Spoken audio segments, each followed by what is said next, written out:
Hi, everybody. My name is John DePietro. And I'm Bob Zagami with the Camper Report Show. Bob, today I am talking with a full-time couple that has survived COVID, not once, but twice, but barely. And we're going to find out their story and their recommendations for other full-time travelers as we head into another winter season with COVID warnings all over the place. How about you? Well, I've got an electrifying speaker interview this week. Electrifying like in Mike Sokol of RV electricity fame, probably the number one expert on RV electricity. Great information for our consumers. They're going to love it. They are going to love it. Mike Sokol for you, the Bickfords for me, all the news of the RV industry and camping coming up right now on the Camper Report Show. Stay with us, everybody.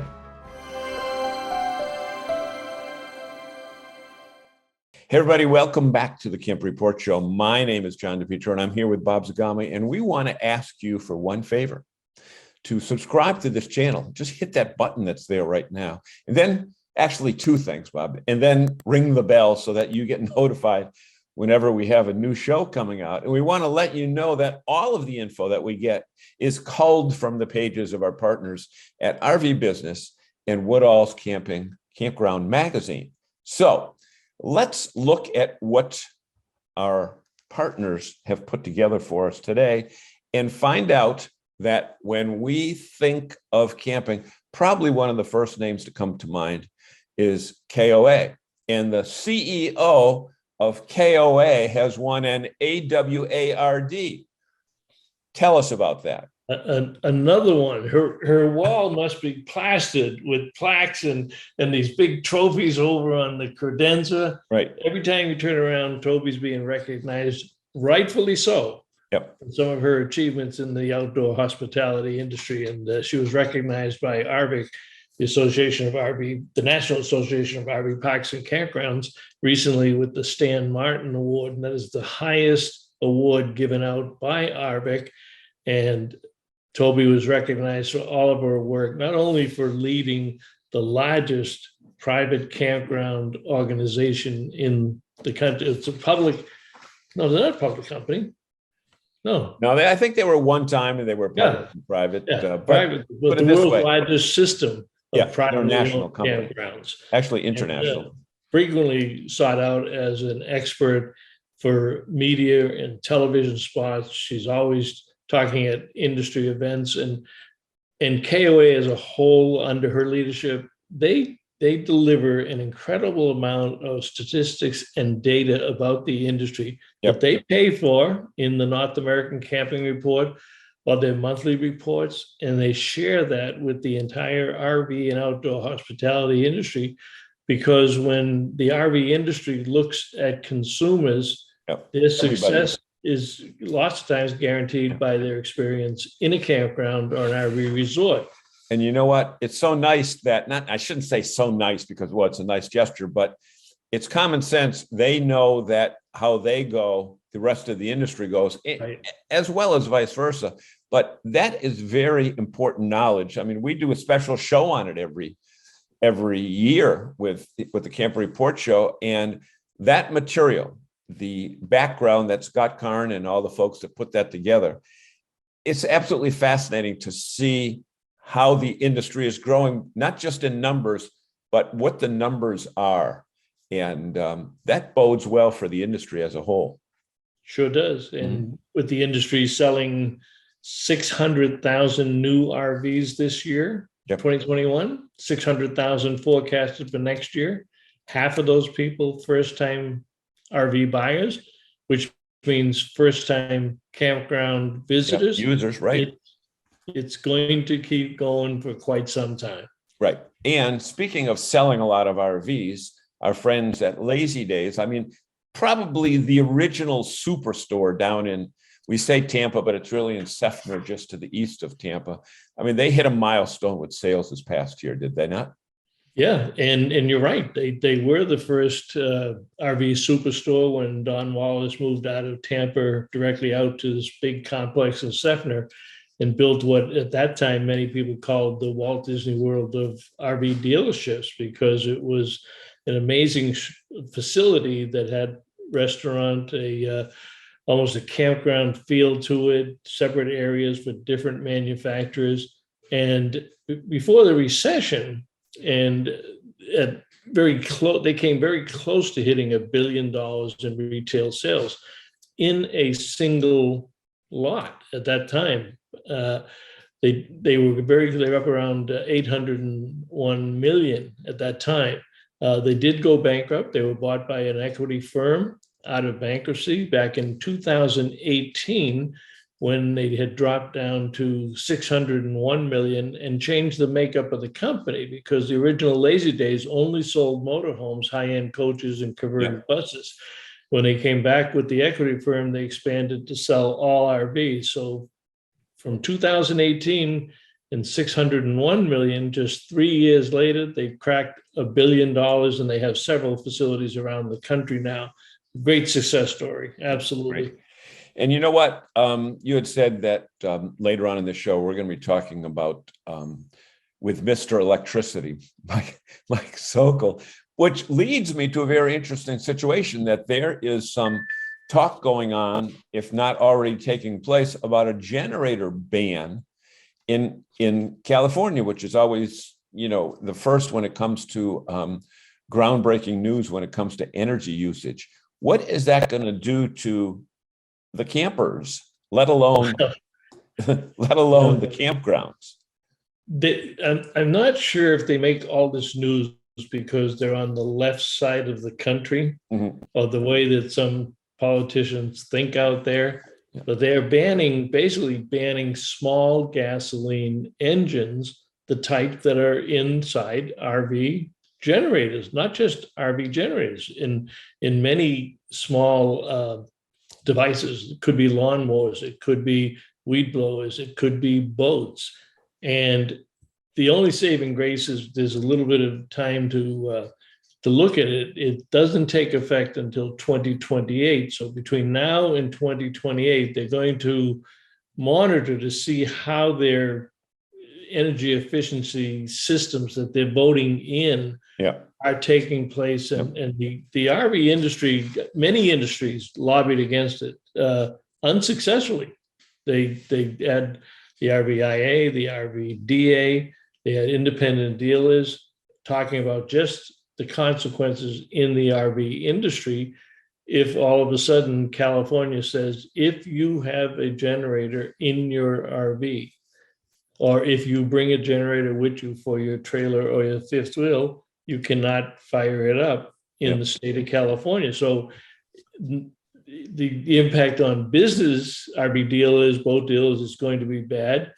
But think of the economic impact of people who stop at the California border and turn around and go back to Nevada or North Dakota, or go up to Seattle. And you know what? It's crazy. It's been proven time and again that RVers are a very together group. And look about the other part of the country, up in Maine, where they were talking about no boondocking, where RVers from all over the country said, you know what?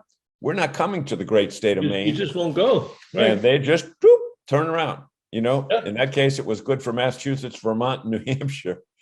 But it's not often that the RV industry loses in a somewhat political environment, because they have a tremendous lobby, but they also understand the laws, and they presented some very valid arguments. And there were people on the committee and members of the board that voted for this that made note of that. So this could be turned around before 2028 as things go. But you can't ask an entire industry to change the way they do business for one state. Now, if other states followed suit, then it could have an impact as far as how they do it. But again, the industry has taken major strides in terms of boondocking capabilities with trailers, standard equipment for solar panels and lithium batteries. So we're moving in that direction. So it's conceivable that somebody that had a motorhome with a generator, but also has lithium batteries and solar panels. When they go to California, they just don't turn on the generator. So we'll watch that activity over the next few years. Great. Thank you so much, Mr. Zagami, for the inside story on all those. And we've got a great show. We've got electricity and COVID. I mean, quite a combination, but it's all coming up right here. Where, Bob? On the Camper Report Show. Stay with us, everyone.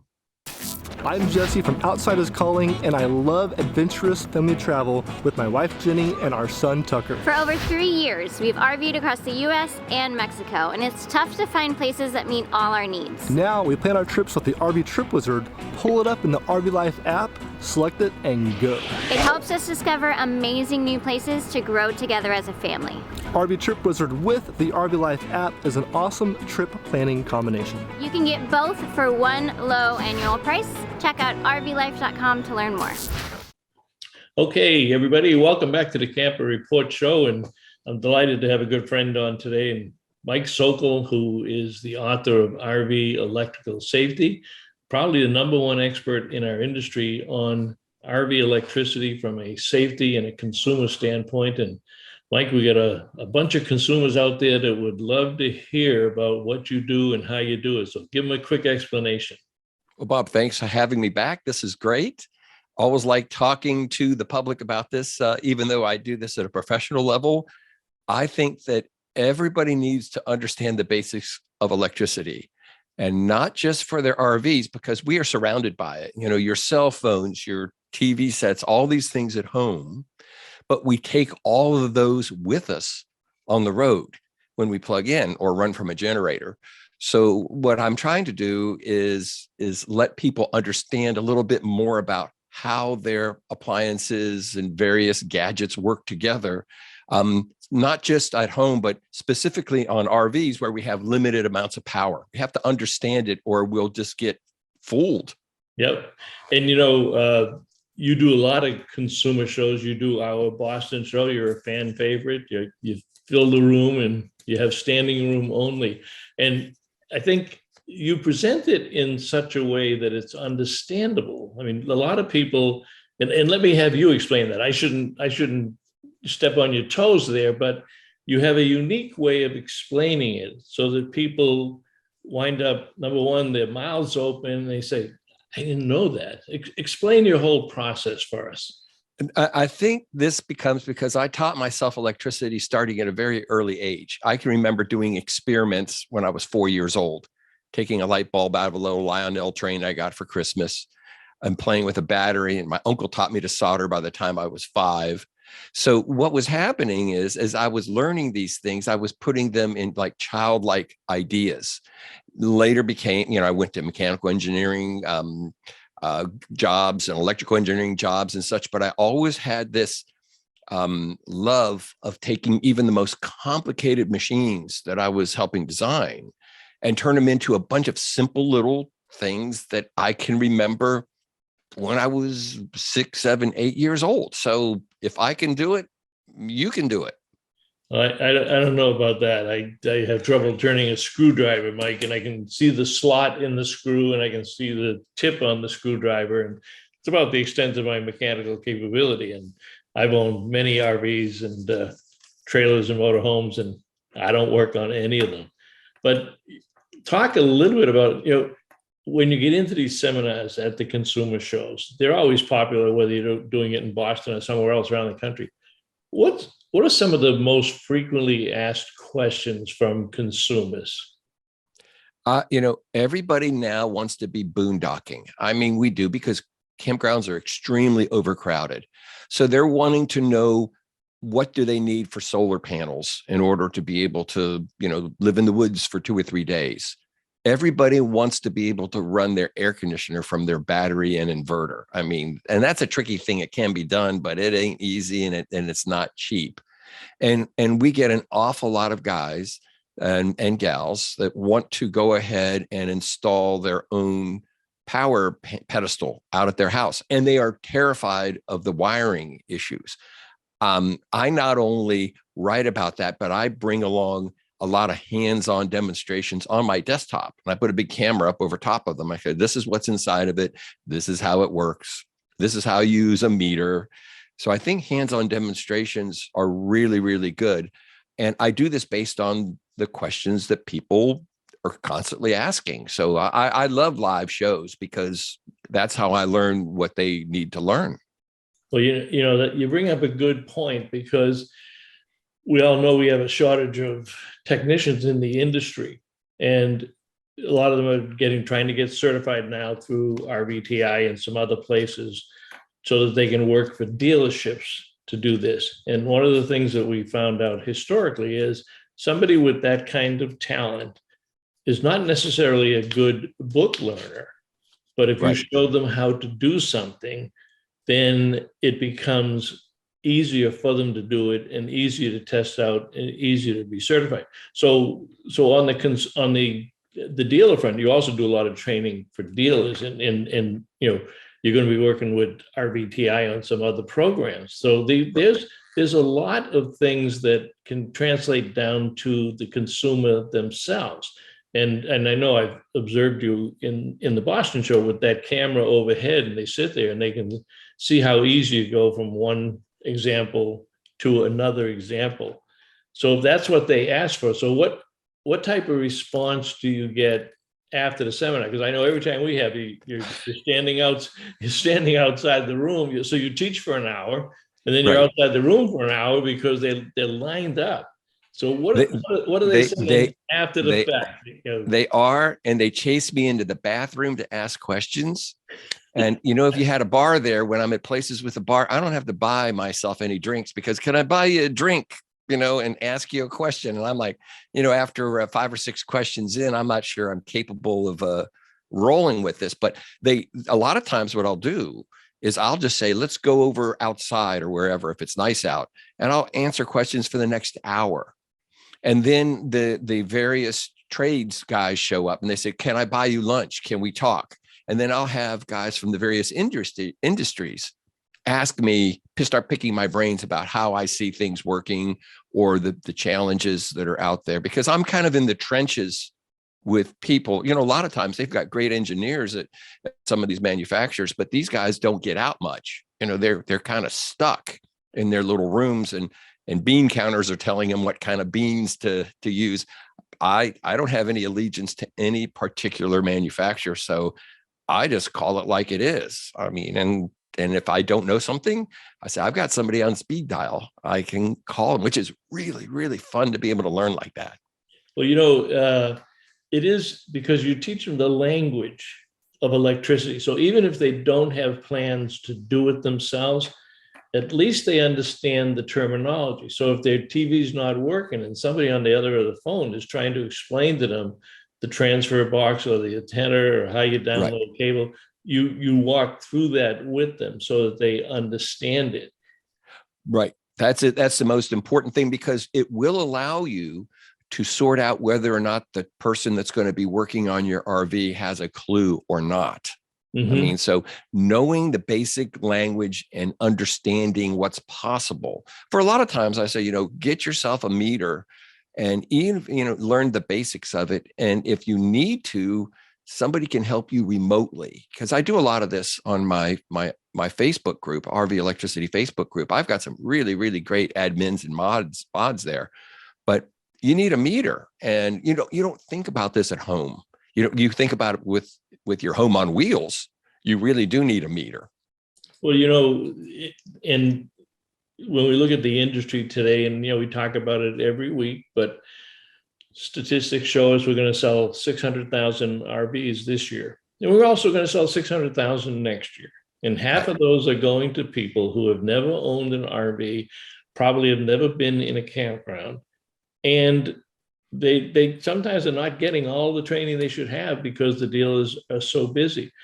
Talk about the kind of the most important thing. Talk about the pedestal and plugging in and hot skin, because people don't realize that that's an area that I see in the forums a lot. And like I said, I don't know what I'm talking about, but you know what I'm talking about. I do. I am lucky that back in the mid 70s, I was OSHA trained when OSHA first came through. And I did a lot of studying on something that's called, the RV industry calls hot skin, other industries call basically stray voltage. And this is when you're feeling a tingle or a shock from your RV when you're standing on the ground and touching it. And it can be very dangerous. A lot of times it's something really, really simple. You've got an extension cord with a busted off ground pin on it. That's like this instant way to develop a hot skin. And, or they'll say, well, I don't have it now because it stopped raining. You still have a voltage on the skin of that RV. It's just that you're not standing on wet ground. So the right set of circumstances come along, it can be extremely dangerous. And you don't generally have this problem in your house, inside of your house, standing on a wood floor or on linoleum or carpet. But on an RV, you're almost always walking up steps from wet concrete or dirt. And that's where it gets dangerous. Yeah. So look, we've got a few more minutes here. We're talking to Mike Sokol, RV Electricity. Talk a little bit about your book, because number one, it's one of the best sellers on Amazon. But again, it's written for the layman. Talk about your book. Right. This basically started as I was just developing a series of articles on, what is voltage, what is wattage, what is, all of the basics. And I wrote this very simply, and I created all my own graphics from scratch because I couldn't find anything that really spoke to people. So I put this down in the language of somebody that's a newbie on this. I do a lot of consulting at engineering level with various manufacturers and national electrical code committees, but you don't need that kind of stuff. This is the basic, okay, I'm correlating voltage as pressure, like pressure in a tire. And I'm actually describing current or amperage like water flowing in a pipe, simple things that you can see. And I think by the time you're done reading the book, read it a couple of times. It's pretty easy read. Now you start to see, what is this 120, 240 volt thing? What is it? And then you can start to troubleshoot it. So knowledge, I think, is power in this industry. It really, really is. Okay, so we want to encourage people to check Mike's Facebook. We'll put the Facebook page and we'll put your website and stuff down below. And people can check where you're going to be with the consumer shows. I can tell you that you will be in Boston, January 14 to 17 for the Boston RV and Camping Expo. We always look forward to you coming up to Beantown and enlightening our fans. And I'm sure you're going to be elsewhere around the country. We'll also put information down for them to order the book. Any closing statements, Mike, in terms of our audience and what they should be looking for? Well, now over the winter is the time to study up because, spring is going to come quicker than we all think. You don't want to wait to the last minute to figure this stuff out. So study up over the winter, gather a few basic pieces of test gear, meters, the right tools, and then you'll be ready to hit the road in the spring. And, and we want you to be safe out there and have great memories. We do. Okay. And for our manufacturers and suppliers that like to tune into the show, Mike does a lot of consulting on electrical issues with RVs, and we'll make sure that they have their contact information also, Mike. I want to thank you very much for joining the Camper Report show this morning, and we'll see you in a couple of weeks in Boston. Very good, Bob. Thank you so much. Mike from RV Blogger here. Did you know that every trip that you plan in RV Trip Wizard automatically uploads into the GPS in the RV Life app on your phone? Just click the RV Life app. Click the hamburger on the bottom, go to RV Trip Wizard. Your trips all populate. Pick the one you want, and then click the directions to the first campground. Click your RV friendly directions, and you're on your way from where you are to the campground where you want to be.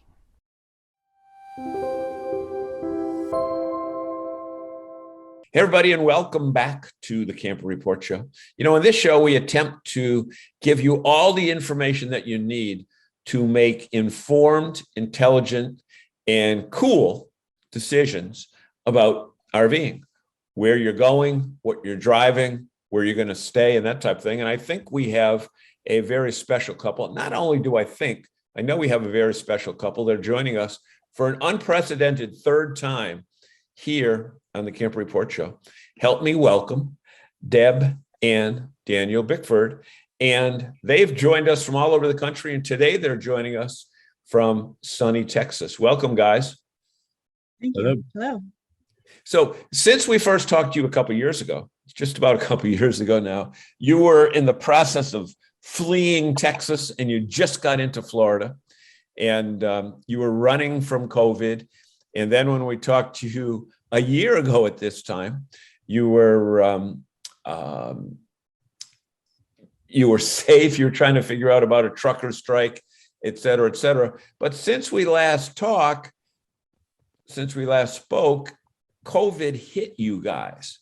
So the reason we want to have you back is we want to give you the opportunity to tell our viewing audience about what you learned from COVID, what you learned worked, what you learned didn't work, and any advice that you have for the future. So I'm going to hand you over the microphone and kind of tell us where you've been in the last year when COVID hit you. And I believe it hit you for quite a period of time.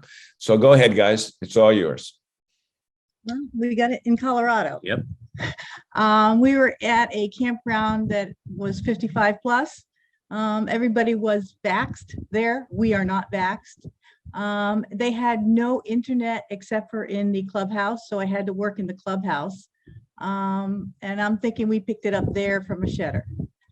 Because right after that, we were very sick. And, you know, as a full timer, you've got to move. And that was a difficult thing to do when you're sick and you can't move. You want to add? Well, it was fun What driving. month was that, guys? August. August. Okay. Yep. In Colorado. And yeah, we had to drive extremely sick to get to the next campground.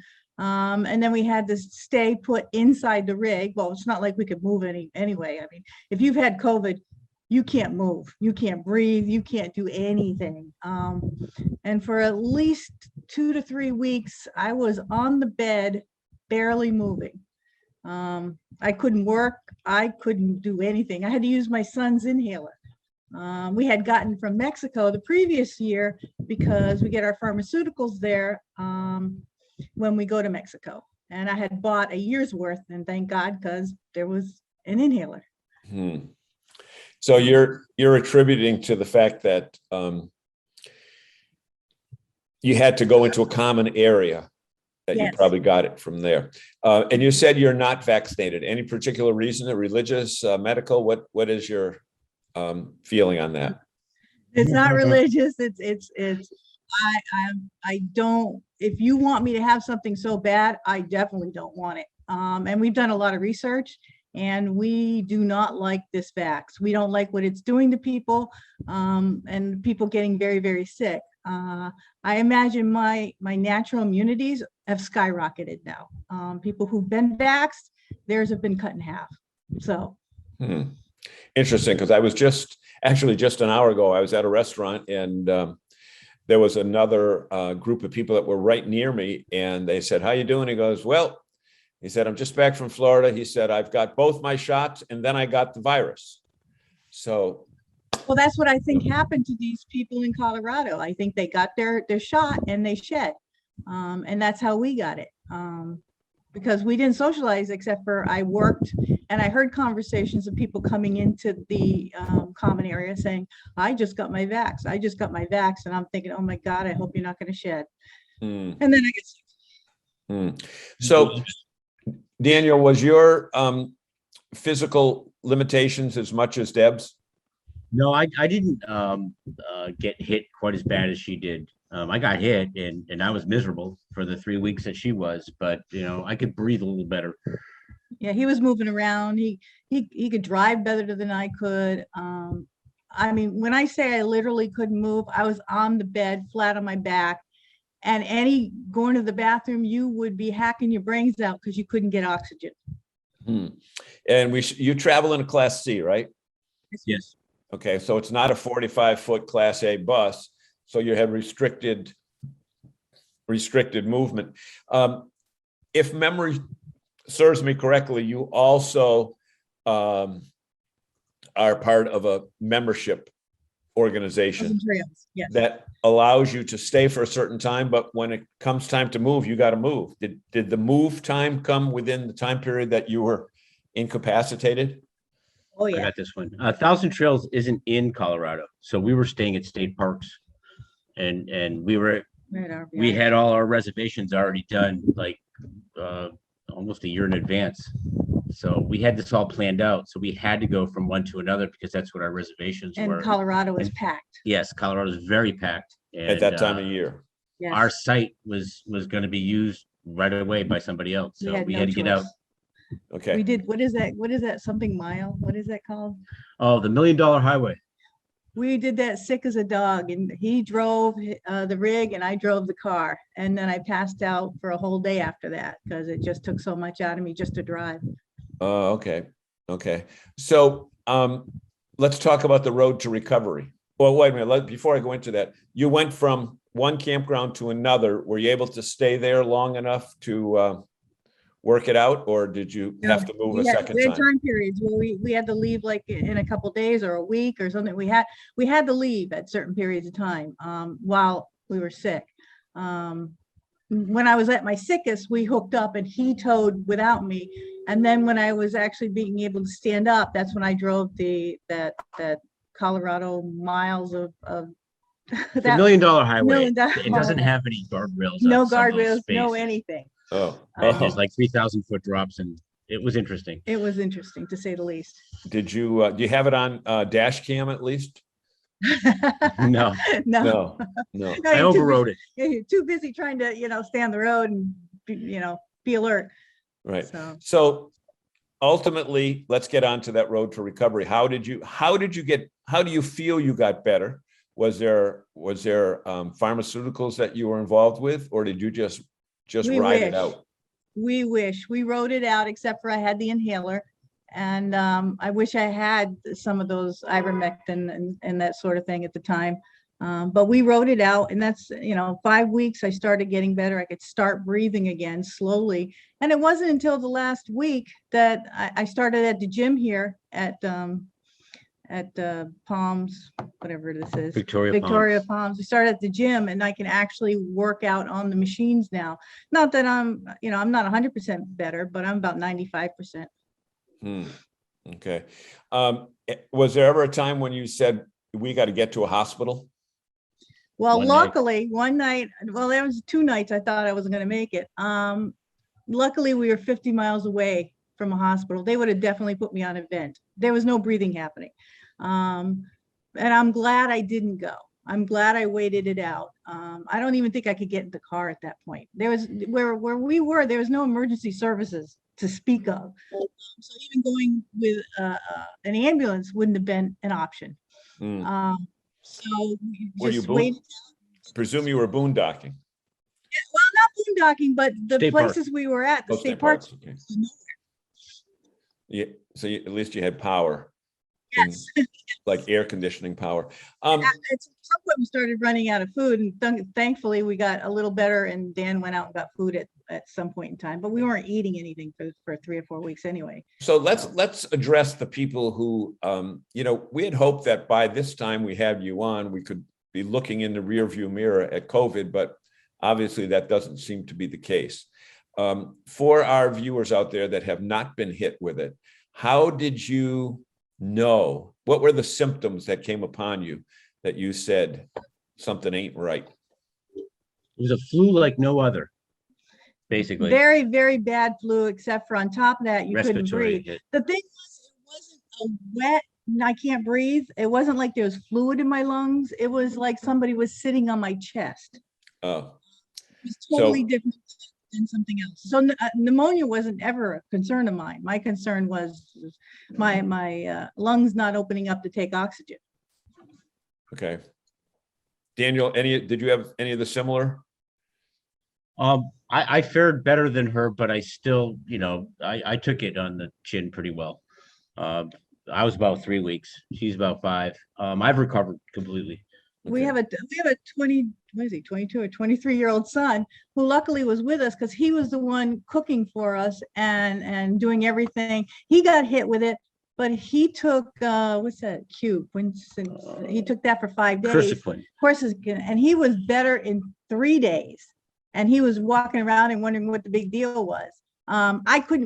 I couldn't take anything by mouth. I couldn't drink. I couldn't eat. I couldn't do anything. If you weren't in the bathroom, well, I couldn't make it to the bathroom, but it was very difficult just to manage. So it was good that he was there because we wouldn't have gotten what little bit that we tried to drink down. Did it challenge your relationship / marriage from the aspect of growing impatient with each other's? Oh God, Not no. at all. God, no.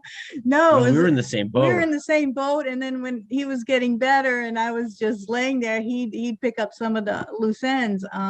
You're in this lifestyle, you're in a partnership. And if you don't have a good marriage to begin with, you're never going to make it. You're in a small confines.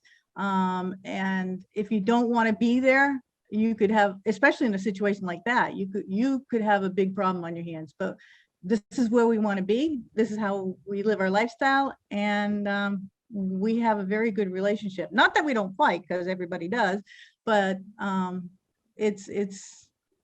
it works. It works. least you So no, couldn't- it's never proven. At least you didn't have the energy to throw things at each other.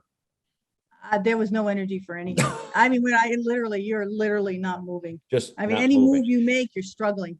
At one point, I just want to make a Go right point ahead, here. At one point, there was I felt like I'd been hit with a bioweapon. Yeah, it was that bad. It wasn't like anything you've ever So when you had. ask it, how did you know you had it? It was like nothing you've ever had in your life. I've never been that sick for that long, and actually laying there for 2 days thinking, I think I'm gonna die. That actually came to your, Oh yeah. yeah, Oh yeah. in and out of your mind. Okay. Well, because you can't breathe, you can't get any oxygen at all. As we move forward, advice to fellow full-timers that are going into this winter season. Take vitamin D, lots of it. I think the reason that we made it through this is because we boosted our immune system already by taking lots of vitamin D, zinc, Zinc. all those Yeah, pills that all those kept pills we taking. were taking at the time. Yeah. Yeah. I think that helped a lot because I have a lot of comorbidities. I'm diabetic. I'm slightly overweight. I've had cancer. That was one of the reasons, if you remember, that we started this way of living, is I ended up with cancer, and we said, what are we waiting for? Yep. We should say that you're not doctors. We're not doctors. We're not telling Right. people Nope. what to do. We're just saying Nope. what worked for you guys. So we Yeah. don't want anybody coming back and saying, hey, Dr. DePietro and Dr. Bickford. No, we're willing to take the chance. It's our life to take the chance with, and we were Yep. willing to take the chance. Yep. It was to that point where we're willing to do anything to get out of this. Yep. Nothing like you've ever felt Nothing. before? Nothing. Nothing. I got hit so bad. Like I said, I didn't think I was going to make it. But I wasn't going to go to the hospital either, because once they put you on a vent, that's it. You're done. Yep. That's very interesting, because people have said that once you go on that vent, they don't want to take you off. Right. Et cetera, et cetera. So your plans for the next few months? We're going to stay in the Rio Grande Valley where it's nice and warm. And then we're And, going to mosey on up to the East Coast by you. We'll be at Gateway to Cape Cod. I forgot when. May. May, okay. Yep. And then, like I said, and then Fisherman's Memorial, a childhood one. We're going to make it to Moody Beach, and then we're going to circle. We haven't That's decided. in Maine. Yeah, we haven't decided whether we're going to go to Florida from there or go back to Arizona for next winter. We do have a hiking trip that was postponed by COVID. Havasupai. Yeah, explain what that is, because that's a really interesting. So an Indian tribe allows you to go onto their reservation and hit Havasu Falls. It's if you've heard about it, you know what I'm saying. Yeah, I've heard It's the name many aquamarine times. And they water, only allow so many people a and year. there's only 200 people allowed at any given time. It's pretty expensive, and it's 10 miles hike to get in and out each way. Yeah, well, that's far. That's 10 miles farther than I want to hike Well, I'm hoping my breathing's better by then. in either direction. But you know what? Look, we want to thank you so much because you've been excellent guests, and really, who can hear the story better than from someone who has already been through it? And the fact that you're willing to pour out your personal issues right here will help other people. And we want to thank you so much. Wish you good health and good fortune, and look forward to having you back at some time in the near future. All right, maybe we'll meet up. Great. There we go. Well, next summer we'll get on up here. So we want to let you know that we have been talking with the Bickfords, Deb and Daniel, originally New Englanders, right? Yes, Yes. That are Massachusetts. as far away from New England that you can be and still be in the same country. But you know what? They're survivors, and everybody needs to listen to people who have come back. And with that being said, we want to let you know that you are watching the Camper Report Show.